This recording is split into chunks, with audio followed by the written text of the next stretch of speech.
சிவாய நம. அனைவருக்கும் வணக்கம். உமையொரு பாகன் யூடியூப் சேனலுக்கு உங்களை அன்போடு வரவேற்கிறேன். உங்கள் ஆதரவை என்றும் நாடும் உங்கள் லட்சுமி.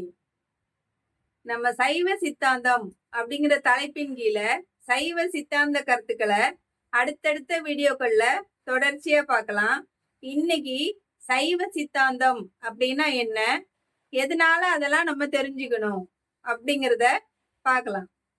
முதல்ல சைவம் அப்படிங்கிற சொல்லே என்ன பொருள்படும்னா, சிவப்பு, நன்மை, மங்களம் என்ற பொருள்ல தான் சைவம் வருது. இது சிவம் என்ற சொல்லோடு தான் தொடர்புடையது.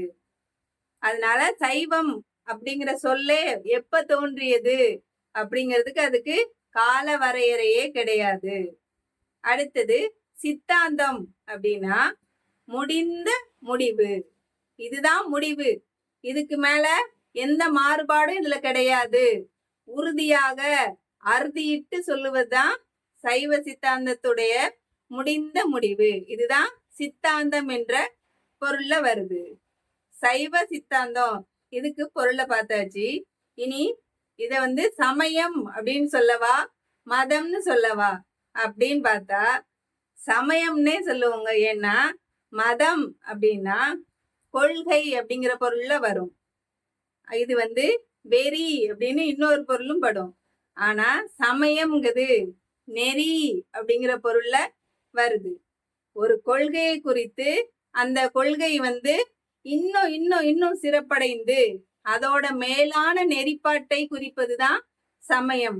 அதனால நமக்கு என்னைக்குமே மதம்ங்கிற சொல் தேவையில்லை, வெறி தேவையில்லை. பக்குவமான மனிதனா இருக்கிறதுக்கு சமயம் என்ற சொல்லே போதுமானது.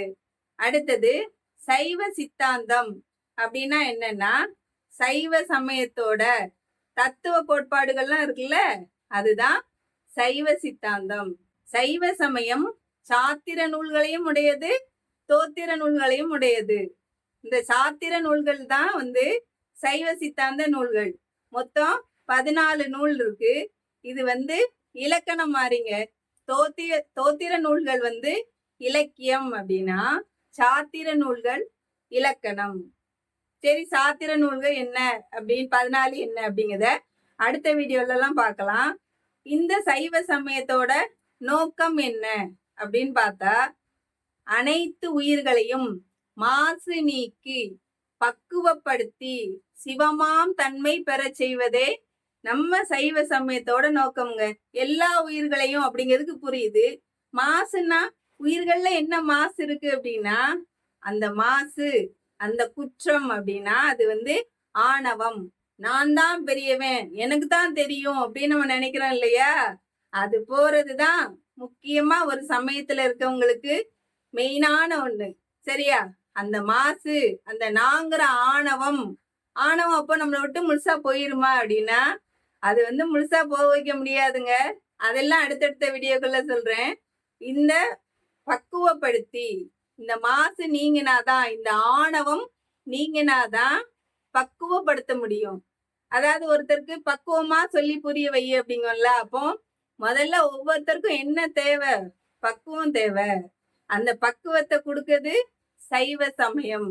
அதனால அனைத்து உயிர்களையும் மாசு நீக்கி பக்குவப்படுத்தி சிவமாம் தன்மை பெற செய்வதுதான் சைவ சமயத்தோட நோக்கம். நம்ம சைவ சித்தாந்தம் எதுக்காக தெரிஞ்சுக்கணும் அப்படின்னா, நான் யாரு அப்படின்னு நமக்கு முதல்ல தெரியணும். நம்ம யாரு அப்படின்னா, நான் லட்சுமியா அப்படின்னா அது இல்ல. அந்த பெயர் இந்த உடம்புக்கு வச்ச பேரு. உயிருக்கு ஏதாவது பெயர் இருக்கா? கிடையாது. இந்த உயிர் எங்க இருந்து வந்தது, கடைசியில அந்த உயிர் எங்க போய் சேரும், இதெல்லாம் நமக்கு தெரிஞ்சுக்கணும் தானங்க. எதுவுமே தெரியாம மொட்டைக்கட்டையா அதுக்கு ஒரு விலாசமே இல்லாம இருக்க முடியுமா? முடியாது இல்லையா? அதனால உயிரை பற்றியும் நமக்கு தெரியணும். அடுத்தது, நம்மெல்லாம் சிற்றறிவான உயிர். மேலான பரம்பொருள் யாரு? இறைவன். அவன் பேரறிவு பிளம்பு. அவனை பத்தி தெரிஞ்சுக்கணும் இல்லையா? அவனுடைய இலக்கணம் என்ன, அதெல்லாம் தெரிஞ்சுக்கணும் இல்லையா? அதுதான் சைவ சித்தாந்தம். கண்டிப்பா எல்லாரும் தெரிஞ்சுக்க வேண்டிய ஒன்று. எந்த ஒரு சமயத்தையுமே நம்ம எடுத்துக்கிட்டோம் அப்படின்னா, அதுக்கு பொதுவான ஒரு சிறப்பு கொள்கை இருக்கும். இப்படிதான் வழிபடணும், இப்படிதான் இறைவனை வணங்கணும், இப்படியாப்பட்டவர் தான் இறைவன் அப்படிங்கிற கொள்கை வேறுபடலாம். ஆனா பொதுவான கொள்கைனா என்ன? அன்பு, வாய்மை, இரக்கம், தானம் தர்மம் செய்தல், இந்த மாதிரி விஷயங்கள்லாம் இருக்கு இல்லையா? இந்த விஷயங்கள்லாம் எல்லா சமயமுமே ஒன்றுபட்டு தான் நிக்குது. அன்பே சிவம் என்றுதான் சைவ சமயமும் சொல்லுது.